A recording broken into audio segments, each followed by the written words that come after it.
Hi, my name's Tim Miller, and I'm a longtime organic gardener.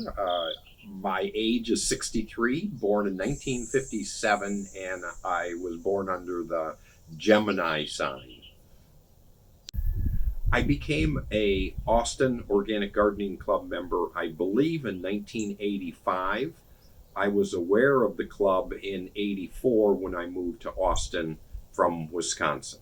I became a Austin Organic Gardening member mainly because I was working at the Austin Community Garden Sunshine Site, where it was my job to make garden sites around the city. And some of those citizens, senior citizens, were also club members back then.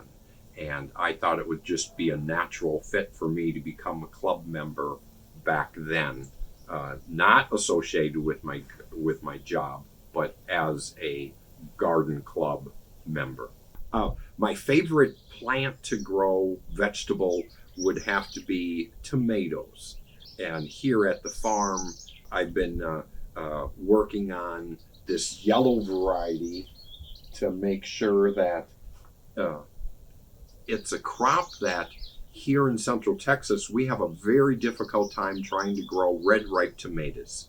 So I put them off to the side, and I'm growing a lot of unique yellow varieties. And this one doesn't get the leaf-footed insect damage on this, and it also produces roughly from May all the way until August.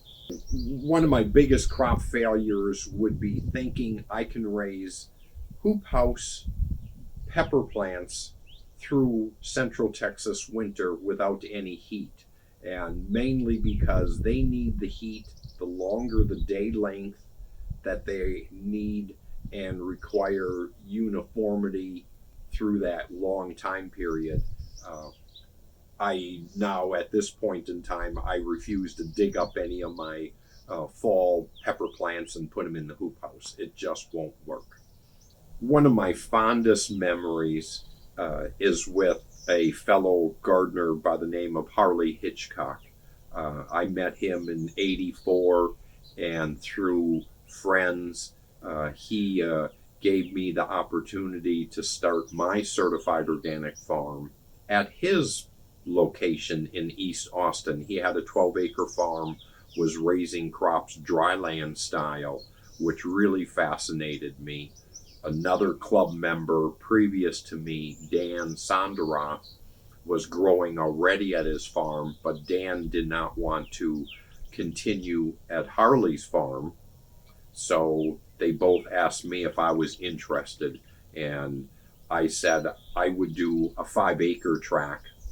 And so I started my Millberg Farm at that location and started raising the different types of multiplying onions that I was able to save while I was working at the Sunshine site in Austin.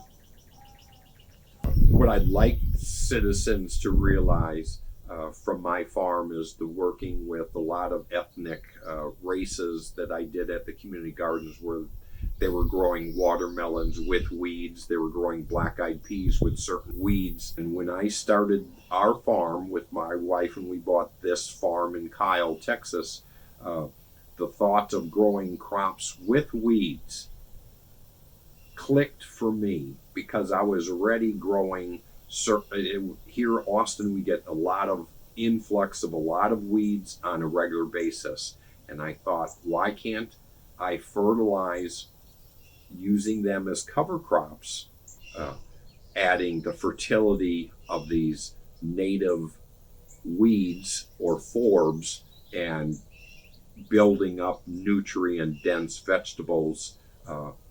That is extremely important for these home gardeners that are so worried about the weed is offsetting the production of that particular vegetable.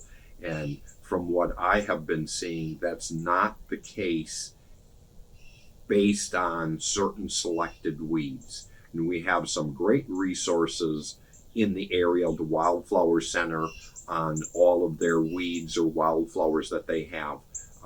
For those small home gardeners, pulling up your weeds, only will result in that insect that is eating the weed now will have to eat your vegetable. But native vegetation, and fertilize my vegetables with them instead of going the route of adding organic approved fertilizers. And so I'm into 31 years of doing that out here.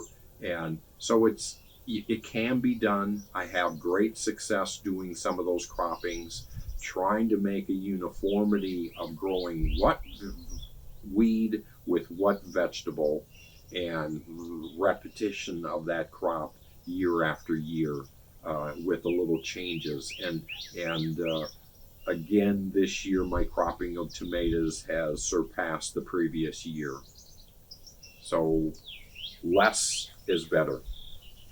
For those new young gardeners that are coming into this new age of urban landscaping and urban farming and urban backyard growing, I was on the forefront of growing weeds here at my certified organic farm. It's an old practice of doing cover cropping of native vegetation.